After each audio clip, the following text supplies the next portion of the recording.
यूमेटिक format एक analogue recording video cassette format है जिसे सोनी ने अक्टूबर 1969 में डेवलप किया और सितंबर 1971 में मार्केट में इंट्रोड्यूस किया। ये पहला वीडियो फॉर्मेट था जिसमें वीडियो टेप एक कैसेट के अंदर बंद थी। अभी तक रील टू रील या ओपन रील फॉर्मेट का ही ट्रेंड था। 73-74 में 16 mm 35 mm इसी का जोर था और साथ में स्टिल फोटोग्राफी का था। फिर अचानक दूरदर्शन में स्पूल के ऊपर, जैसे हमारे नागरा में उनके स्पूल्स होते थे, स्पूल के ऊपर एक कैमरा आया बरकम, वो इंट्रोड्यूस हुआ दूरदर्शन और बाकी जगहों में। 16 mm की फिल्म में रिकॉर्डिंग शूटिंग हुआ करती थी। एक्लेआर और एयर इफेक्ट्स कैमरे का काम भी लिया जाता था। उसमें जो सबसे बड़ी जो प्रॉब्लम थी, पिक्चर तो ले लेते थे लेकिन ऑडियो के लिए हमें साथ में नागरा इस्तेमाल करना पड़ता था। ऑडियो और वीडियो दोनों अलग अलग माध्यमों से शूट होते थे और रिकॉर्ड होता था। फिर कहीं लैब में जाकर के उसकी प्रोसेसिंग होकर के एक पिक्चर तैयार की जाती थी। इसमें बहुत लंबा समय लगता था। यूमेटिक में वीडियो टेप की चौड़ाई सिर्फ 3/4 इंच होती थी, जिसके कारण इसे 3/4 कहा जाता था। एक स्प्रिंग लोडेड टेप कवर दो टेप को डैमेज होने से बचाता था। जब हम यूमेटिक कैसेट में रिकॉर्डिंग करते थे तो ये नीचे लगा हुआ जो रेड टैप बटन होता था, इसको अगर हम निकाल देते थे तो ये रिकॉर्डिंग को होने नहीं देता था। यानी अब हम इस कैसेट को कहीं भी रखते थे तो इस पे कोई भी रिकॉर्डिंग दोबारा नहीं हो सकती थी। जब यूमेटिक टेप को हेलिकन स्कैन वीडियो हेड ड्रम के अराउंड थ्रेड किया जाता था, तब टेप पाथ अंग्रेजी अल्फाबेट यू के आकार का होता था, इसीलिए इसका नाम यूमेटिक पड़ा। अगर रोल टाइम नहीं दिया गया तो शुरुआत के कई फ्रेम छूट जाने की संभावना रहती थी। किसी भी नेता के द्वारा दिया हुआ शुरू का भाषण मिस होने की संभावना रहती थी, क्योंकि यूमेटिक का सीधा फॉर्मेट है कि कोई भी टेप जब वो ऑन होगी तो वो यू शेप में मूव करके अपनी पोजीशन पे आएगी। यूमेटिक टेप में 1 घंटे की फुटेज रिकॉर्ड की जा सकती थी। टेप पर 250 लाइंस की रेजोल्यूशन होती थी और टेप पर फ्रीक्वेंसी मॉड्यूलेशन यूज करके सिग्नल्स रिकॉर्ड किए जाते थे। यूमेटिक के 2 रिवीजन्स मार्केट में आए, यूमेटिक लो बैंड और high band for Pal countries. Low band VCR का ही वजन करीब 15-16 किलो था। ट्यूब कैमरे थे, ट्यूब कैमरे का ही वजन 10-12-13 किलो था। कैमरा और वीसीआर को कोएक्सियल केबल के माध्यम से कनेक्ट किया जाता था कि अगर वीसीआर जरा सा भी हिल गया या जर्क आ गया तो उसकी सिंक पल्स आउट होने की संभावना बनी रहती। कहीं शूटिंग पे जाना है तो बारी बरकम आपके पास वीटीआर हुआ करते थे, बारी बारी कैमरा हुआ करते थे, बारी बारी स्टैंड हुआ करते थे, तो जो न्यूज़ के प्रोग्राम करने में भी बहुत ही दिक्कत हुआ करती थी। कई बार जर्क से उस कैमरे का ब्लैक बैलेंस आउट हो जाता था। चाहे हमें जितनी भी फिजिकली मेहनत क्यों ना करनी पड़े, लेकिन हमारा वीसीआर कहीं जर्क में न जाए, कहीं पर उसमें ठोकर नहीं लगे, जिससे कि सिंक प्लस आउट ना हो। अगर आपने कलर सेट नहीं किया, कई दफ़ा सेट भी किए, कैमरा घिस चुका है, तो कलर जंप बहुत ज़बरदस्त था। येलो शेड ज़्यादा आने लगा, ब्लू शेड ज़्यादा आने लगा। उन कैमराज में ये प्रॉब्लम्स तो थी ही थी। इसके बाद आया यूमेटिक सुपीरियर परफॉर्मेंस या एसपी, जो NTSC और पाल दोनों कंट्रीज के लिए था। दोनों रिवीजन ने यूमेटिक टेप की बैंड विड्थ और FM कैरियर्स फ्रीक्वेंसीज को इंक्रीज कर दिया, जिससे इमेज क्वालिटी और नंबर ऑफ लाइंस भी इंक्रीज हो गए। यूमेटिक SP ने क्रोम डाइऑक्साइड टेप इमल्शन को टेप कोटिंग में यूज किया। लोकल टीवी स्टेशंस और नेशनल टीवी नेटवर्क ने इसे हाथों हाथ लिया। यूमेटिक मॉडल ने इलेक्ट्रॉनिक न्यूज गैदरिंग यानी ENG के युग से 16 mm फिल्म कैमरास को हटाकर उसकी जगह ले ली। यूमेटिक S टेप्स 2 वर्जन में अवेलेबल थी। स्मॉल साइज का जो कैसेट होता था उसमें हम 20 मिनट्स की ड्यूरेशन का वीडियो शूट कर पाते थे, और जो बड़ा लार्ज वाला कैसेट होता था इसमें हम 1 घंटे की फुटेज को शूट कर पाते थे। Sony RM440 linear video editing system में VCR को एक्सटर्नली कंट्रोल किया जाता था, जो सिर्फ कट टू कट एडिटिंग की सुविधा देते थे। नए तरह के रिमोट आए जिन्होंने AB रोल करने की हमें सुविधा प्रदान करी। AB रोल में 2 VTRों को सिंक्रोनाइज कर दिया जाता था और फिर उसमें हम डिफरेंट तरह के डिसॉल्व या मोशन इफेक्ट्स देकर एडिटिंग कर पाते थे। 1976 में सोनी ने BVU ब्रॉडकास्ट वीडियो यूमेटिक मार्केट में लॉन्च किया। BVU फॉर्मेट का कलर रिकॉर्डिंग सिस्टम बहुत इम्प्रूव और लोअर नॉइस लेवल का था। यूमेटिक फॉर्मेट में जो वीडियो ड्रम होता था उसके हेड कैसेट के टेप के इमल्शन को, ऑक्साइड इमल्शन को रब कर देते थे और टेप को डैमेज कर देते थे, जिससे जो टेप में विजुअल रिकॉर्डेड होते थे उनमें नॉइज आ जाती थी। यूमेटिक फॉर्मेट का एक और शॉर्टकमिंग था रेड कलर को रिप्रोड्यूस करना या स्पेक्ट्रम के अदर कलर्स के मुकाबले रेड इमेज नॉइजर होती थी। यूमेटिक फॉर्मेट का एक बहुत बड़ा ड्रॉबैक जो था वो रेड कलर को जनरेट करता था। इसलिए जनरली डायरेक्टर अपने टैलेंट को रेड कलर के शर्ट्स, टी शर्ट्स या किसी भी तरह के कपड़े को पहनने के लिए अवॉइड करने को कहता था, क्योंकि उसमें रेड कलर ज़्यादा सैचुरेट हो जाता था। मूवी की शूटिंग के दौरान रोज शूट किए जाने वाले सीन्स को शाम को डायरेक्टर द्वारा वॉच किया जाता था। फिक्शन बनाते समय जब एक डायरेक्टर यूमेटिक कैसेट्स पे शूट करता था तो वो रात को आराम से अपने सारे शॉट्स को चेक कर लेता था कि कोई शॉट एनजी तो नहीं है। अगर एनजी है तो उसे हम दोबारा रीशूट कर लेंगे। 1980 में रिकॉर्ड किए गए बहुत से आर्काइव फुटेज को आज भी प्लेबैक करने के लिए यूमेटिक फॉर्मेट का यूज किया जाता है।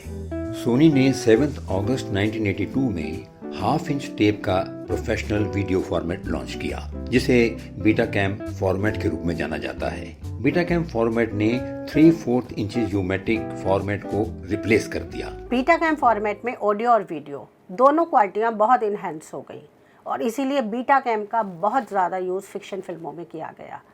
ये फिक्शन फिल्में लो बजट होती थी और बहुत अच्छी क्वालिटी में डायरेक्टर को और प्रोड्यूसर को अच्छे प्रोग्राम बनाने में मदद करती थी। इसके अलावा बीटाकैम वीडियो कैमरा और रिकॉर्डर दोनों का कॉन्फ़िगरेशन होने से ये format electronic news gathering organisation की पहली ज़रूरत बन गया। कैमकॉर्डर से कम ये तो सुविधा हो गई कि आप जो भी रिकॉर्डिंग कर रहे हैं उसको वापस प्लेबैक करके देख सकते हैं।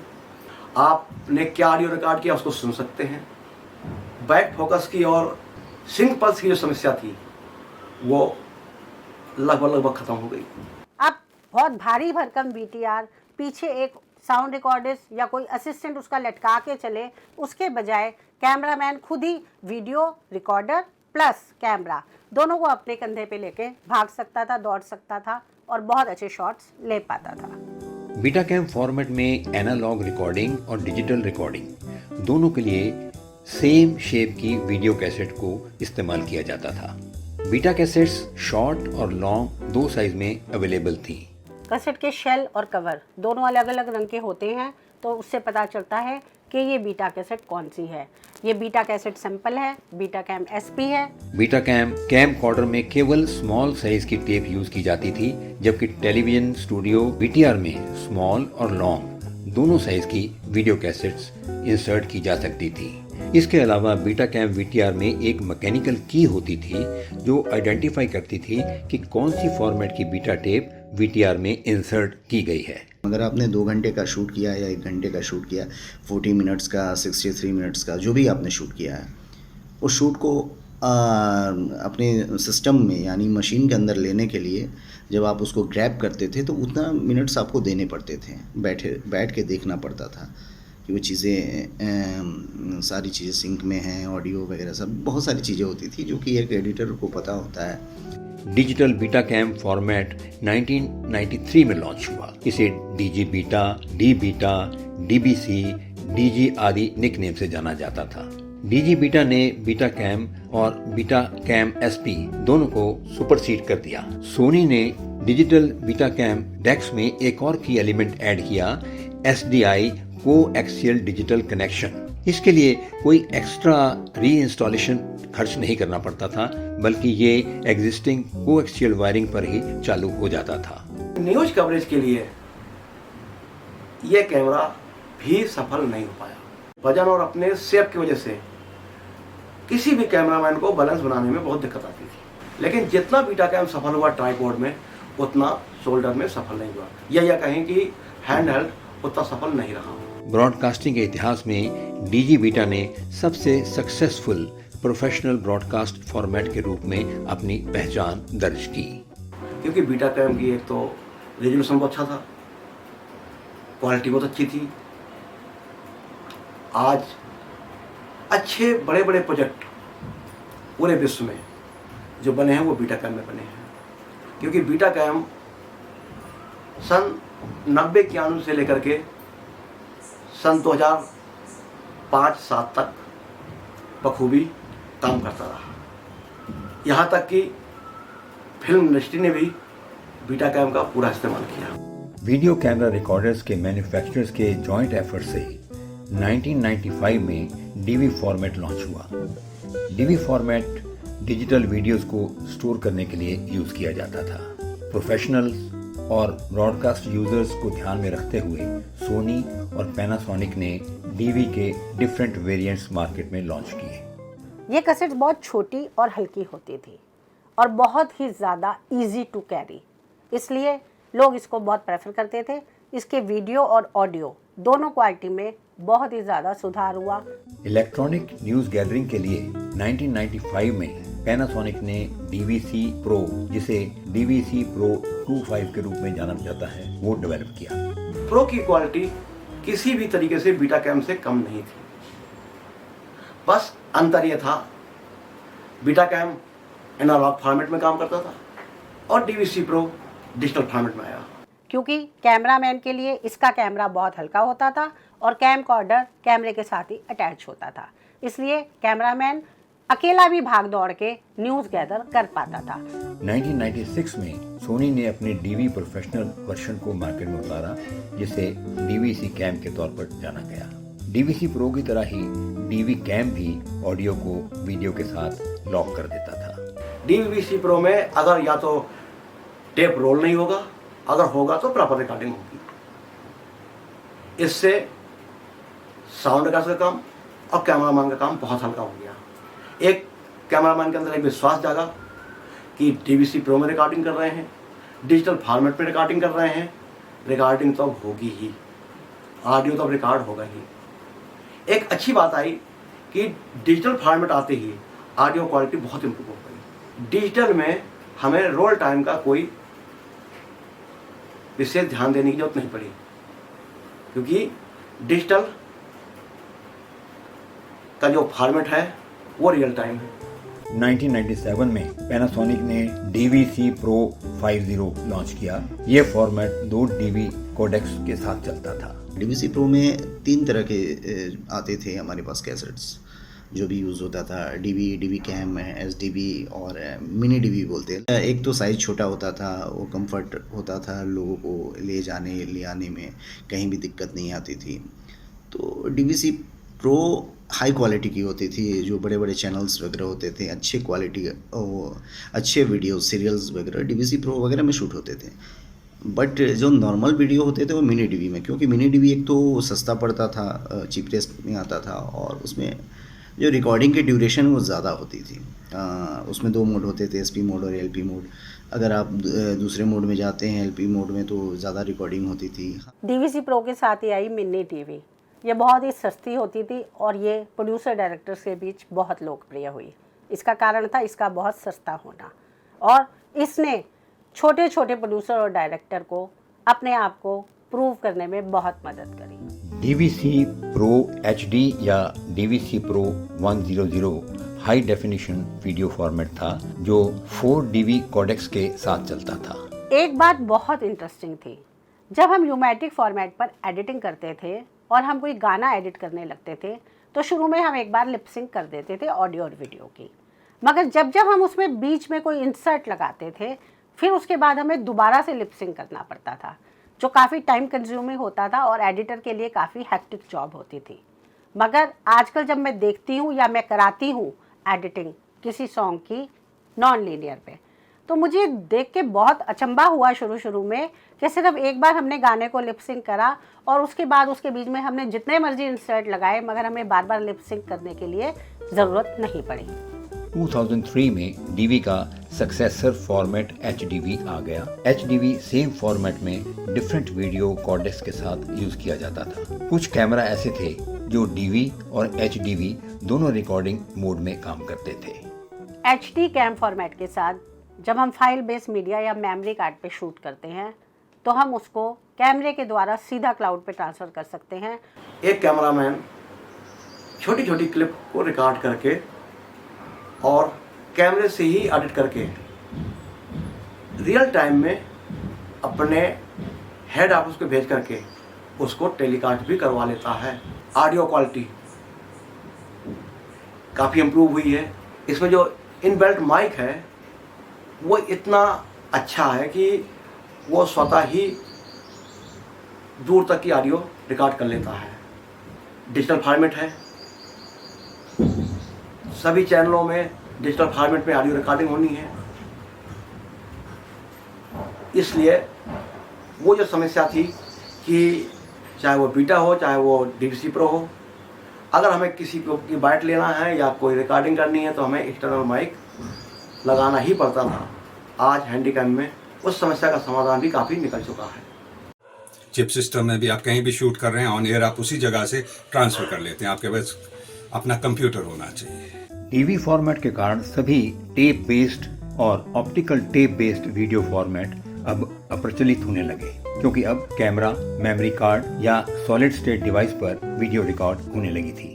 ये छोटा सा चिप सिस्टम या मेमोरी कार्ड या फाइल सिस्टम बहुत आरामदेह था, जिसमें हम अपना पूरा डाटा रिकॉर्ड कर सकते हैं। एक छोटे से पर्स में या पाउच में इसको डालिए बहुत सारों को और ले जाइए। बहुत बड़े बड़े बैग्स में बल्कि कैसेट भरने की ज़रूरत बिल्कुल नहीं होती है। इस वीडियो फॉर्मेट के मार्केट में आने से स्पीड और स्टोरेज स्पेस दोनों बढ़ गए।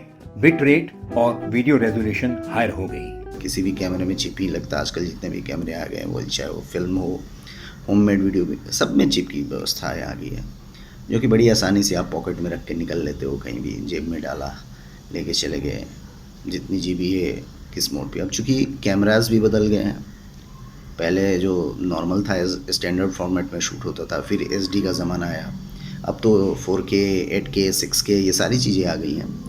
तो ये सारी चीज़ों से ड्यूरेशन कम होते चला गया।